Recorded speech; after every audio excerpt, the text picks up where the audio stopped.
नमस्कार, मैं हूं मोबिना महक और आप देख रहे हैं मीडिया नेटवर्क 24 न्यूज पर इस वक्त की खबर। रिश्वतखोर दरोगा SC/ST एक्ट का झूठा मुकदमा कराना चाहता है दर्ज।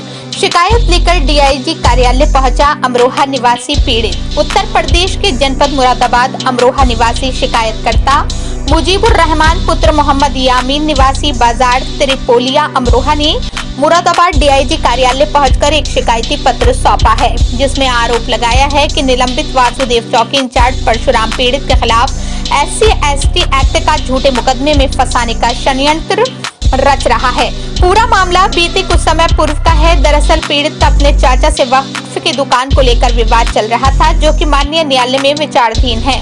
पीड़ित का यह भी कहना है कि विवादित वक्फ की दुकान से उसका कोई लेन देन नहीं था, जिसमें दोनों ही मुकदमों को स्टे करते हुए माननीय उच्च न्यायालय ने एक हफ्ते में काउंटर एफिडेविट फाइल करने को कहा था, जिसकी जिम्मेदारी वासुदेव चौकी इंचार्ज परशुराम को दी गई थी। चौकी इंचार्ज प्रात्री व उसके भाइयों को काफी समय से ब्लैकमेल व परेशान कर रहा था और वह झूठे मुकदमे में फंसाने की धमकी दे रहा था। और विपक्षी मोहम्मद यासीन पुत्र बरकतुल्ला व उनके दोनों पुत्र मोहम्मद आमिर, परवेज व नासिर से झूठी शिकायत लेकर प्रात्री व उसके भाइयों से लगातार पैसे ले रहा था। प्रात्री व उसके भाई आर्थिक संकट से जूझ रहे थे। आर्थिक तंगी के कारण वे और पैसे नहीं दे पाए। बताया जा रहा है कि पूर्व में वासुदेव चौकी इंचार्ज परशुराम शिकायतकर्ता और उसके भाइयों से काफी पैसे वसूल चुका है। शिकायतकर्ता का आरोप है परेशान होकर उसने दरोगा के पैसे मांगते हुए वीडियो बना ली थी। वीडियो के आधार पर SP ने चौकी इंचार्ज परशुराम को सस्पेंड कर दिया था। निलंबित होने के बाद से चौकी इंचार्ज हमसे दिली रंजिश रखता आ रहा है। शिकायतकर्ता का आरोप है कि रिश्वतखोर दरोगा अब उसे फर्जी SC/ST का मुकदमा दर्ज कराना चाहता है। इसी प्रकरण को लेकर पीड़ित शिकायतकर्ता मुरादाबाद DIG कार्यालय पहुंचा और मामले की निष्पक्ष जांच करने की मांग कर रहा और कह रहा है जो दोषी है उसके खिलाफ कड़ी कार्रवाई की जाए। मुरादाबाद से मोहम्मद समीर की रिपोर्ट। मेरा नाम मुजीबुर रहमान है। मैं आज DIG साहब से मिलने आया था, जिसमें मैंने शिकायत की है। ये मामला ये था कि एक 8 महीने पहले हमारे ऊपर एक फर्जी मुकदमा दर्ज हुआ था 506 का धमकी देने का, जिसमें हमारे चाचा से दुकान को लेकर विवाद चल रहा था। उन्होंने झूठा मुकदमा दर्ज किया था हमारे चाचा ने, जिसको लेकर हम हाई कोर्ट चले गए थे। हाई कोर्ट ने वहाँ से हमें स्टे कर दिया, जिसमें स्टे करने के बाद इसमें वासुदेव चौकी के इंस्पेक्टर थे परशुराम, उनको CA दाखिल करना था, जिसके लिए उन्होंने हमें चौकी पर बुलाया और हमसे उन्होंने कहा कि ये इसमें खर्चा आता है CA दाखिल करने में। 3 लोग थे, हम 3 भाइयों के नाम थे। 3 रिटेल दाखिल करने की हुई थी हमारी तरफ से। तो बोले 3-3 हज़ार रुपये एक बंदे के लगेंगे, इसलिए आप मुझे 10,000 रुपये दो और ये मुझे इलाहाबाद जाना है, उसमें खर्चा आएगा। काफ़ी दबाव बनाया जा रहा था हमारे ऊपर। हमारे आर्थिक स्थिति अच्छी नहीं होने के कारण हमने जो है उनको पैसे नहीं दिए। काफ़ी कॉल की उन्होंने हमें 3 दिन तक काफ़ी परेशान किया।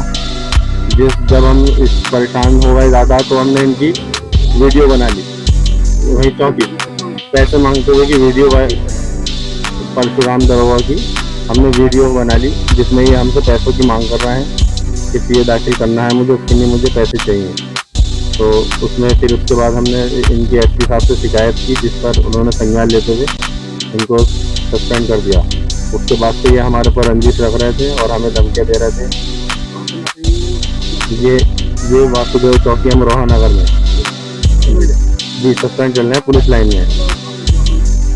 उन्होंने एक फर्जी मुकदमा हमारे ऊपर SC/ST का लगा दिया है, जिसका कोई साक्ष्य, कोई गवाह, कोई कुछ मौजूद नहीं है उनके पास। जहाँ की वो घटना दिखा रहे हैं वो सिर्फ SP ऑफिस से 50 मीटर की दूरी पर है।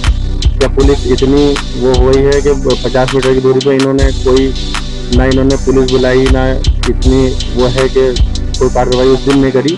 और 8-10 दिन के बाद एक डाक के जरिए ये SP साहब को लेटर दे रहे हैं कि मेरे साथ ये घटना हुई है। फिर उसके बाद ये माननीय न्यायालय में 156 दिन का हमारे खिलाफ जो है वो मुकदमा करा इन्होंने।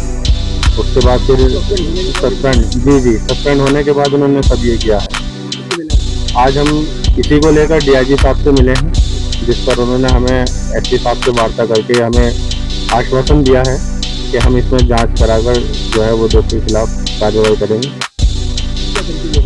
धमकी यही दे रहे थे कि हम तुम्हें अभी यहाँ पर झूठे मुकदमे में फंसा देंगे। और अगर तुमने हमारी बात नहीं मानी तो इस तरीके से पैसे पैसे मांग रहे थे हमसे कि अगर तुमने बात नहीं मानी तो तुम्हें और झूठे मुकदमे में फंसा देंगे। तो हम ही चाहते हैं हमें इंसाफ मिले और उनके खिलाफ कार्रवाई हो, निष्पक्ष जांच हो।